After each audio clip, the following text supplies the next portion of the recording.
Welcome to Needham School Spotlight. I'm Dan Goodykamst, Superintendent of Schools.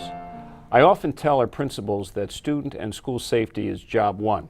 And it turns out that school and student safety is also a priority for our town manager, Kate Fitzpatrick, our fire chief, Dennis Condon, and police chief, John Schlittler, to talk to me about school and public safety. Welcome to all of you. Thank you. Thanks. Thank you. We were just joking a little bit that we've spent a lot of time together lately, Chief Condon, talking about school safety and public safety at different events across the state at Stonehill College, Westfield, was it at Westfield State? Westfield State, and then at the National Fire Protection Association. Student and school safety is something that's always, I know, on your mind and on your mind, Chief, and I certainly appreciate that.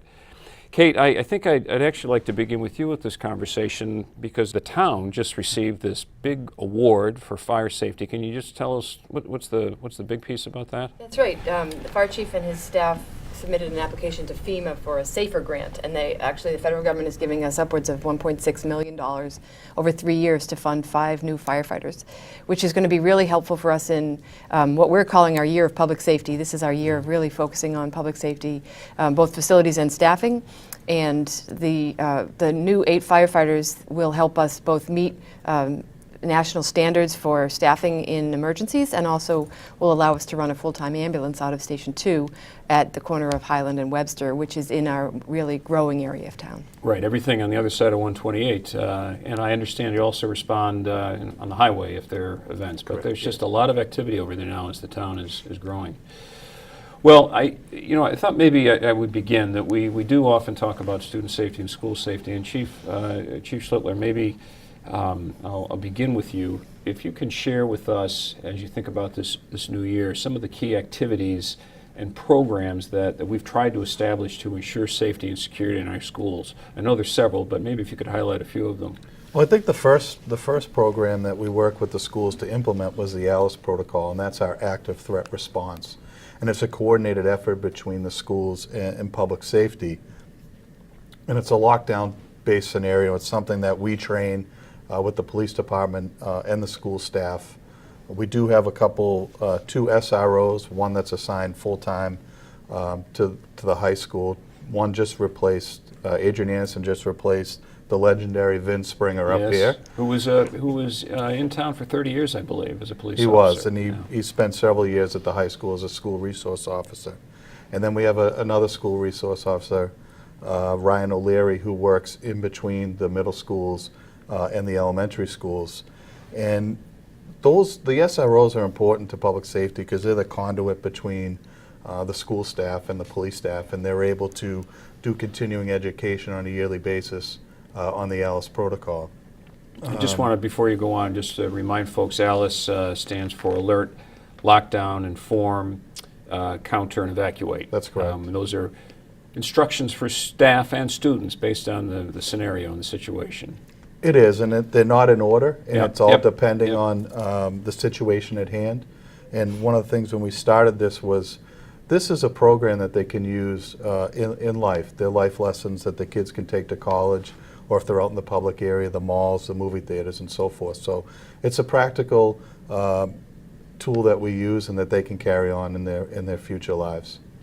Well, and I hate, you're just saying that something that we're teaching them is a lifelong skill. That's not something 5 or 10 years ago we would have been talking about as a lifelong skill, but unfortunately and tragically there have been events, not just in schools, but in workplaces and in other places where it's something we do have to think about, and we have to plan for, and as you suggest, drill for. Just if we can, Chief Condon, I want to bring you into this piece about ALICE, because if we do have this, and we do have this protocol to counter a threat and to respond to a threat in our schools in the event, for example, of an active shooter, recently the fire department has been involved in that training with the police chief. It's not just a matter of talking about school safety or the police involvement, but you actually train at the high school, and last spring you trained with the fire department as part of is the ASHA program, which is Active Shooter Hostile Event Response. What's that response, and how did the fire department get involved in responding to an active shooting event? So we've seen throughout the fire service over the last 20 years since Columbine unfortunately, a lot of these events nationwide. And so the fire service has been stuck outside with their EMS stuff until the hot zone is cooled off and police allow us in. So the new thinking now is this active shooter hostile event response, so that we can actually go in with ballistic gear on, vests, helmets, and so forth, and help stop the bleeding and help save lives before the event is over, or if the event is isolated in another area of the building. So we can get in quicker. And so last spring we trained with Needham Police here at Needham High School, and all 4 of our groups went through the training, and everybody thought it was a great success, and it's something that we will be doing ongoing as we move forward. I happened to see some of the video of the training, and it was really pretty amazing. There were several students involved as students, but also as victims, unfortunately, and some staff, and to see how the police were coordinating so closely and tightly with fire, with ballistic gear on, and medics clearly identified, fire clearly identified, and police. It was pretty sobering, but it really underscores the close collaboration that both of your departments have in cooperation with the schools, which is, you know, and again, something that we do have to think about these days. Chief Condon, just to continuing a little bit, what are some other ways that the fire department works with the schools in promoting, for example, fire or student safety? So we work with the schools from grade 1 on.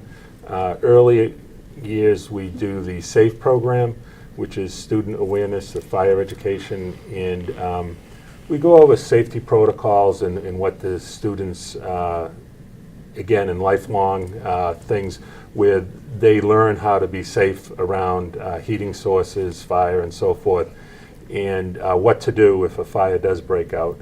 We also work 4 times a year. We do fire drills, which isn't always maybe the best timing with weather and so forth, but it's very important. In our inspectors, when they come out, they're looking not just how quickly we get out of the building, but how safely and where people go. So we've, at various times, we find that people might be in an area of the building where they didn't get the notification, or they left doors open, or there's a bottleneck of getting out of a building, that we then readdress the plan, so that the idea is if an event occurs, a fire in the schools, that people will be able to get out safely and quickly. I am reminded of my own children and how when they came back from the SAFE training in their schools, we certainly had, I was lectured to about the smoke detectors in the house were too old, and I had to test each one, and I had to go through all of that because they all of a sudden became aware of all these things, which was great. And I think that awareness, along with other aspects of the program, is terrific and helps remind all of us about safety even at home. And when we think about the tragedy that's happened in the Merrimack Valley, it's important. It's important to know what to do if there's an event or something's not right. Beyond the schools, you've also recently, in the last couple of years, had the Clear the Hydrant program, which has involved a lot of students. Well, tell us a little bit about that. Will that be happening again this year? Yeah, that'll be happening again. The best part of the Clear Hydrant program is once we instituted it, it seemed like snow stopped falling. So the first year, as you recall, about 3 years ago, it was we got pummeled with snow over the winter, and it became a real problem. Hydrants were covered up, and so one of our firefighters, Rob Giametti, came up with the idea of let's start a program and get kids and people involved. And so we've done it now. This will be the 3rd year in a row that we've done it. And people can sign up. They can adopt a hydrant, so to speak, by their house. And what they do is just make sure that's cleared after each storm. And there's plenty of room for the firefighters to be able to hook up a hose if necessary. And at the end of the year, we have a little party, a pizza party at the fire station, give everyone a little gift, and we have a drawing for a ride to school in the fire truck. So it's which I've yet to win, by the way, and I expect to one of these days. Because well, keep shoveling that hydrant. I try. I help my neighbor. You know, as we're having this conversation, Kate, you know, I know that you meet regularly with both chiefs, and you know, more than weekly, I imagine. What are some things that are on your mind when you think about public safety and school safety in Needham? And I'm actually curious to know how it compares to your experience with other towns, and what their experience is with these different agencies and departments working together. That's right. So I think that it's fair to say that many people list public safety and the public education as the reasons they move to Needham, the reasons they love it. We do a biennial survey, and 98% of residents rate Needham as a place to live as good or excellent, and they rate their fire and police services in the 98 to 99% range. The education is closely follows public safety. Yeah. So these are really important issues for our residents, and some of the things that we've been working on lately actually is a focus on pedestrian safety, and that involves our business community, our residents, and also our schools, because the school zones are obviously highly congregated with pedestrians, as is the business district. So we've actually hired a consultant to do an audit of all of our intersections, our crosswalks, and signage, and to make recommendations for moving forward where should we be investing some of our funds. Our state rep, Denise Garlick, was able to secure a couple $100,000 in the state budget this year for us to implement some of these initiatives. So we'll be, in the very near future, putting in some more obvious flashing signs that maybe will get people's attention. And we've actually started a heads up campaign where we're really trying to focus residents' notice on not being distracted, not driving, looking at a phone for any reason, and also to watch out for people in crosswalks.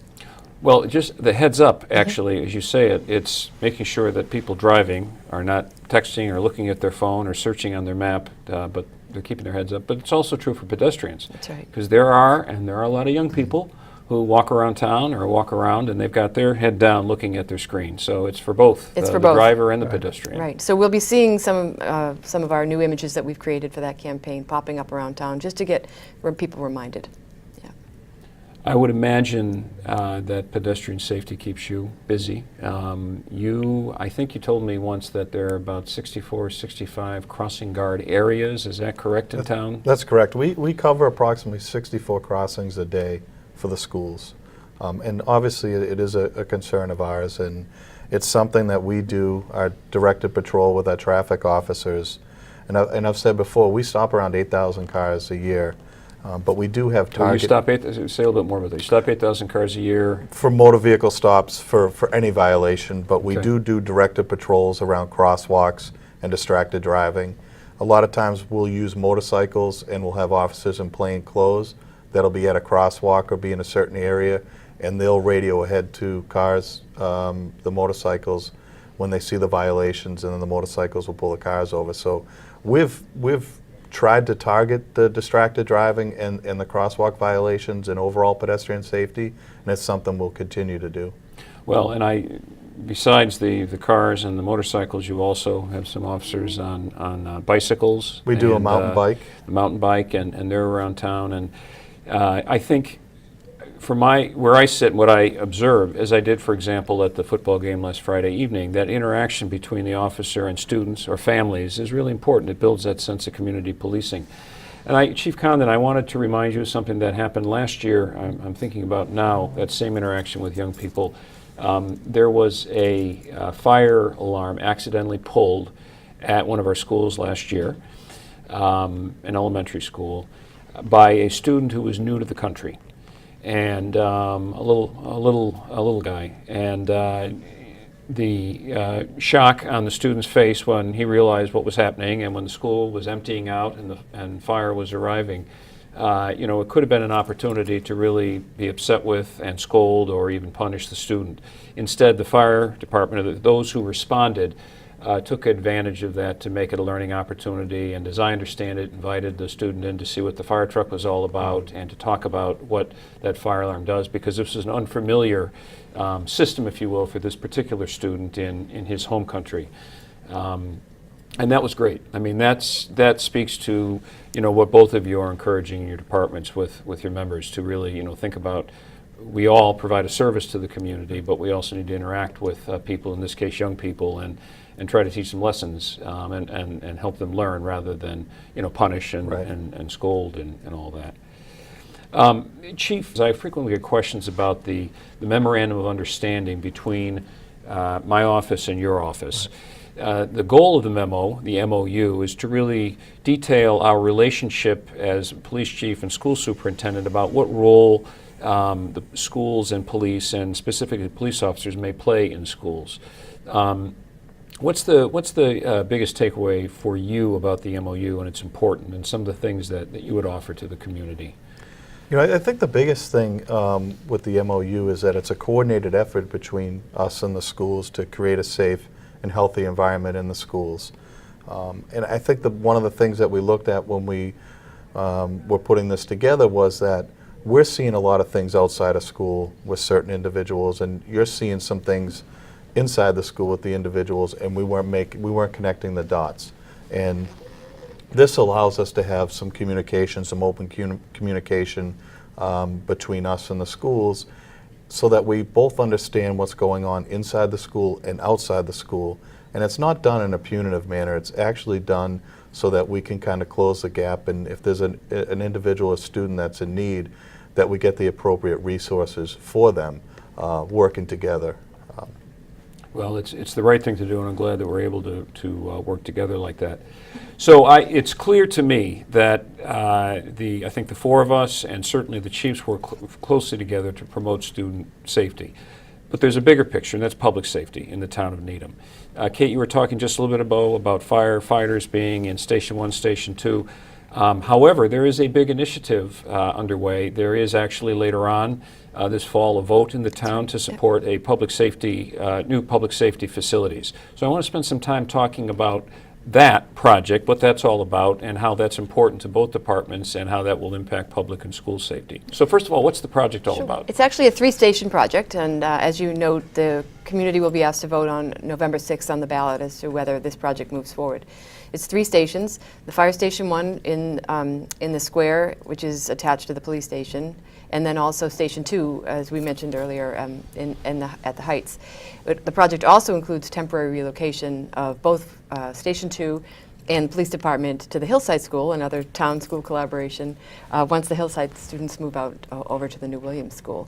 So our facilities are very old. They were built in the 30s and the 40s. And you can picture the police and fire station in the downtown on Chestnut and School Streets. It's a magnificent building if you think about built in 1931, where the country was at the time, and this was a real statement of what Needham wanted to be. It was a major community building. We've grown exponentially since then. We have a lot more staff. We have more vehicles. The vehicles are bigger, and we have a lot more calls.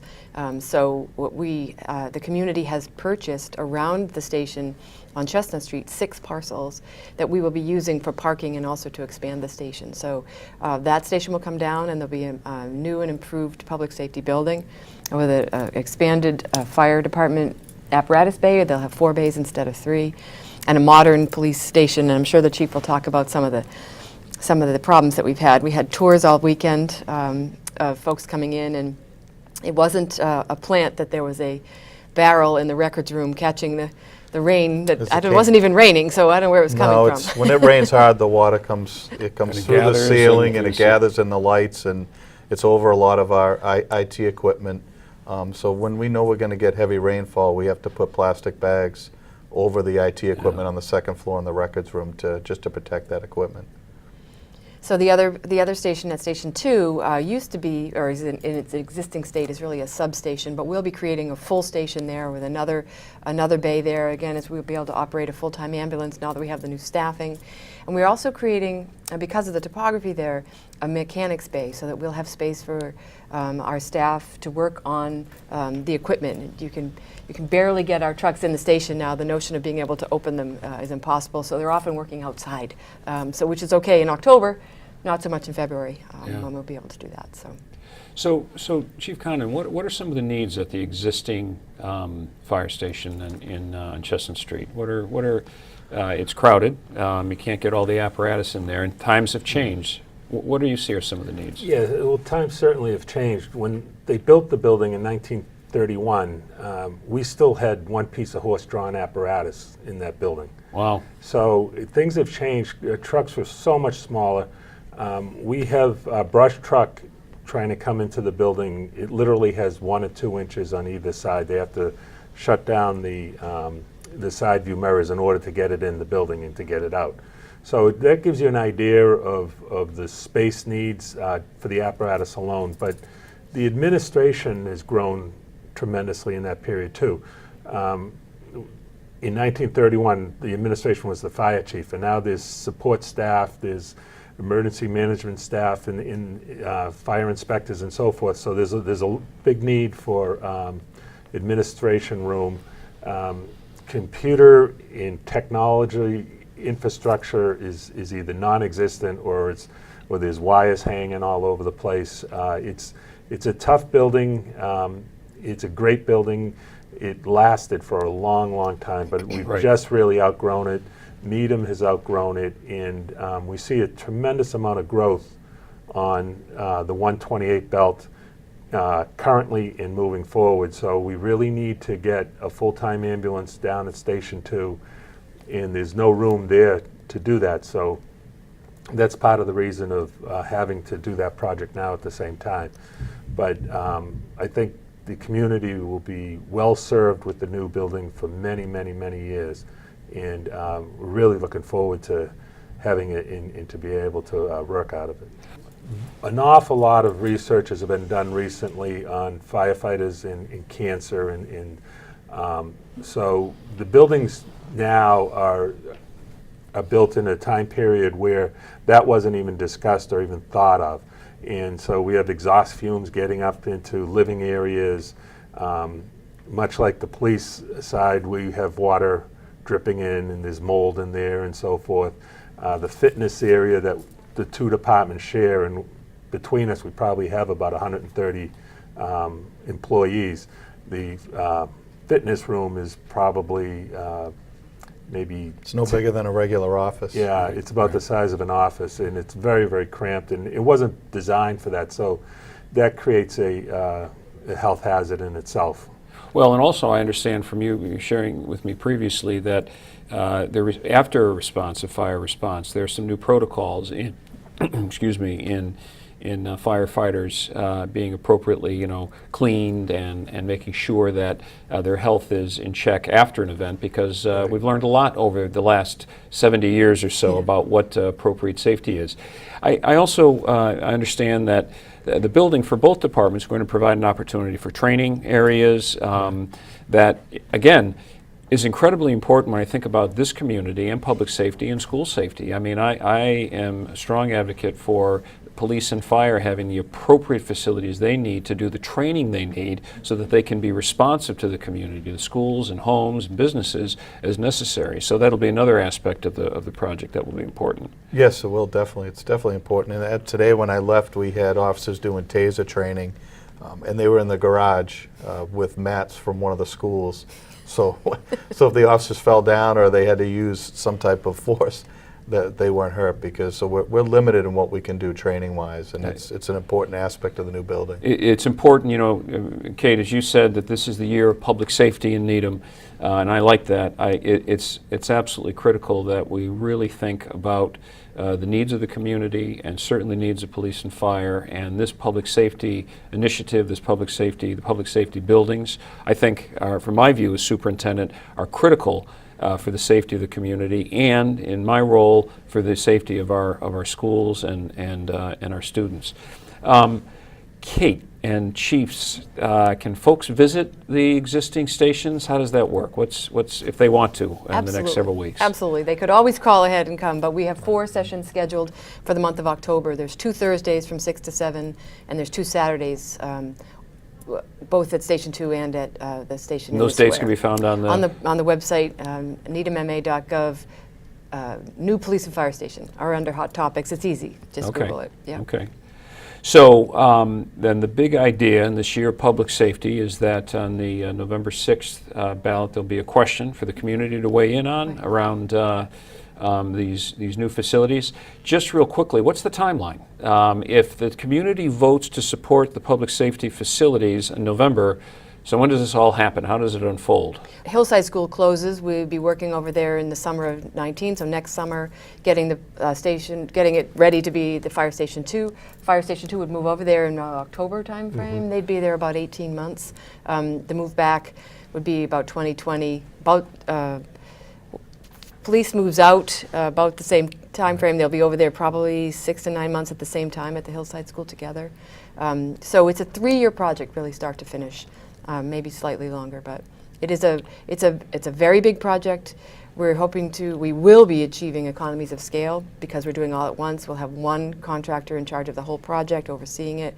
That will help. One of the things that the contractor has told us is that if we don't fund it this year, it could be as much as 10% higher a year because of the way The costs are the costs- escalating. And you're also taking advantage of the Hillside School. I mean, that's a nice, you mentioned partnership. I mean, you don't have to go out and lease space. You can use the existing space.